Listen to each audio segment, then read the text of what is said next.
It's done! Finally, the build is done.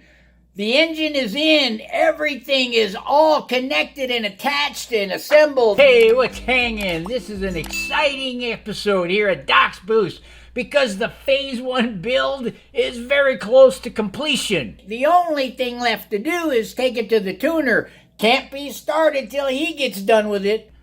I have to admit, the closer we get to the first startup, the more excited I get.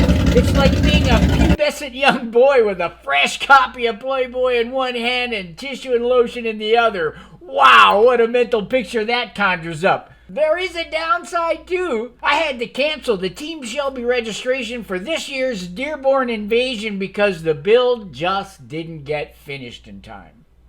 I'm missing 2 days at racing at Gingerman Raceway in South Haven, Michigan with 40 other Team Shelby members right this minute. All that racing is a prelude to the entire week's worth of events. Man, Team Shelby does it great. Team Shelby keeps you busy all week long. And that Woodward Dream Cruise of 2022 would have been no exception to that rule. But enough of the sadness. Everything else is pure heaven. So off to the tuner on Tuesday. Don't know when I'll get it back, but I should be driving by the end of the week.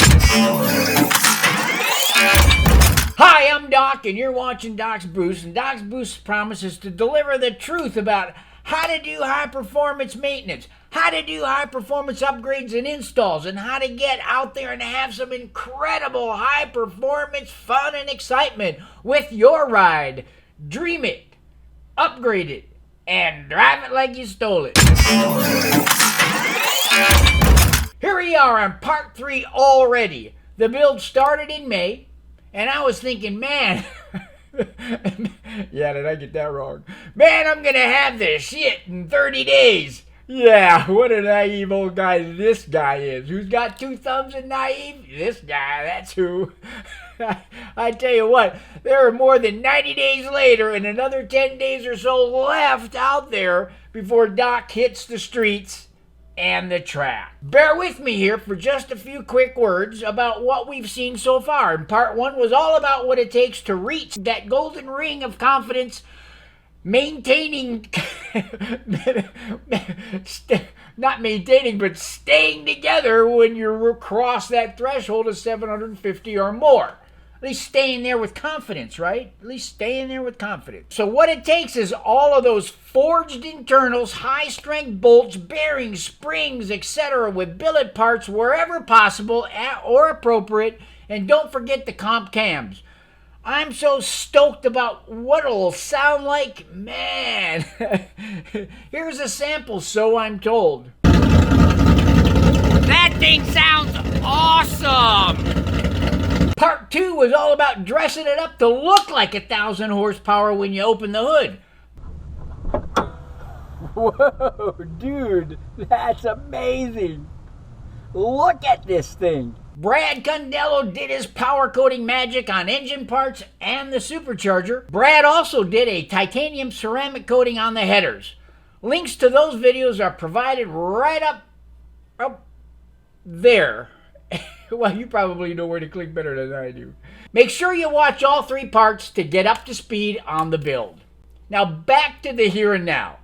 Starting with delivering the engine to Klein. We got all the parts now dropped off at Klein Racing Engine. Here's a glimpse of the path from tearing down the engine, prepping, machining, and assembling the engine. Let's start with the inspection on the old parts after teardown.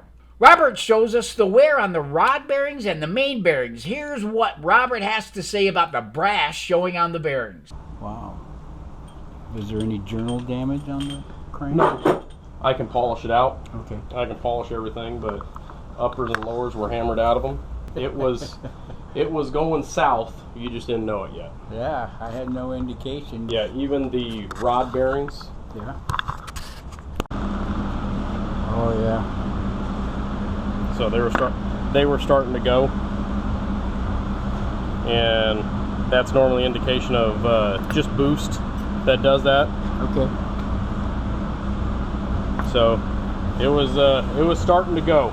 So, but yeah, everything else looks good. So I'm gonna get ready to do on the new block, get the new pistons out and start doing machine work to it. Did you know what powdered rods are? Or breakable powdered rods? Yeah, that's the term I'm looking for. Breakable powdered rods. Did you know what that was?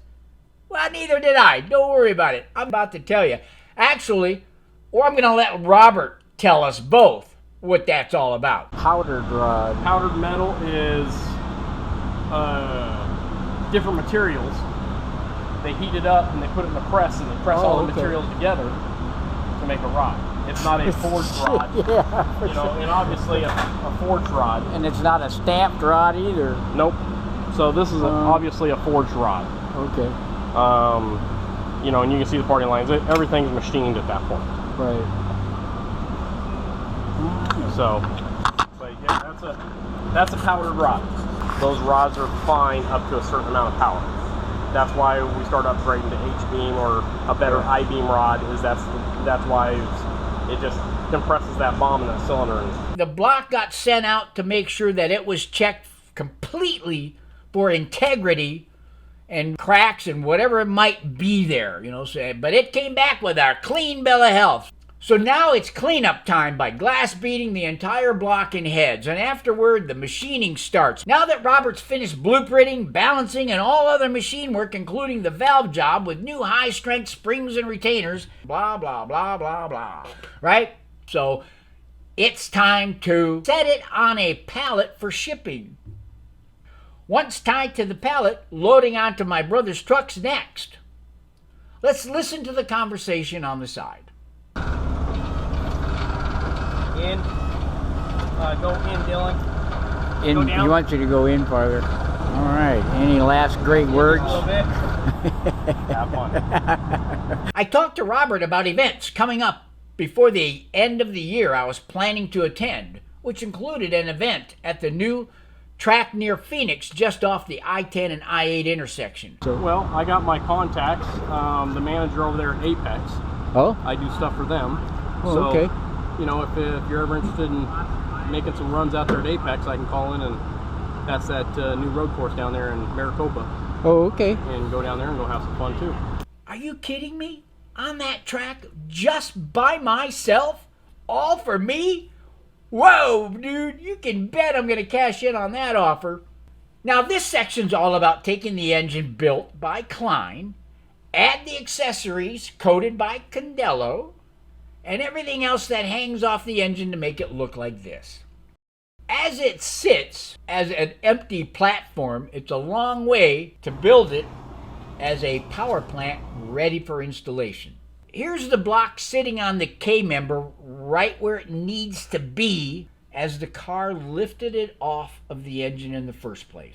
So once the build happens, you can just drop the car right back on it and everything is right exactly where it needs to be and all the bolt holes will line right up. Isn't that amazing? I think it's amazing. Anyway, adding each component in turn transforms the power plant into a work of art. The fuel rails, the plugs, the harness, and the coil covers make the engine really take shape. At first sight, a few of the local gearheads, Jim included, thought, oh my fucking God, what was Doc thinking with all that yellow? Holy shit. But as the assembly took shape with all of the black components added step by step, the yellow didn't seem to scream at you so much, and everything started to look totally fucking awesome, if I say so myself. Then next we have the throttle body on there, the headers are on there, and the tranny is now attached. Finally, the power plant is ready for installation. Just look at that beast. I am so excited. Watching the engine rise up from the bottom as it slides in with an inch to spare on each side. Look how close over there. Look how close over there, man. It just slides right in perfectly. An orchestrated marvel of technology, for sure. Now it's a matter of attaching the K-member to the chassis and restoring all connections back to normal, including the suspension, steering, and brakes. From here, we go to fuel delivery. The entire system, from the in-tank dual pumps all the way out to the 1050 injectors attached to the new square tubed rails, is all brand new. With the rails and injectors already done, obviously, the work starts with installing the pumps into the top hat carrier before submerging them into the tank. Pump regulator is installed up in the strut tower. The brain is installed under the rear window shelf in the trunk. And the hoses and fittings are put in line with the new filter from the tank to the rails. After the fuel's done, the new JLT Giant, I mean giant, 148 cold air intake is installed, and it is massive. It is so much bigger than that 123. I just could not believe the difference. And then after the JLT gets done, we get underneath the car to finish the Shelby Long tube exhaust system with the catted X pipe and exhaust pipes to connect the headers to the axle backs. After that, reinstall the carbon fiber drive shaft, and we're pretty much done. And then, Whoa, dude. Isn't that amazing? And nobody's heard it yet, but we're going to hear it in just a few moments. I dropped the bass tune into the computer and started it up for the first time. That thing sounds awesome! Doing some data collecting. I still have plenty more to do, but I'm just starting to do it now. Taking a few passes, getting some readings done. Palm Beach Dyno sent me a bass tune. And there's the beast.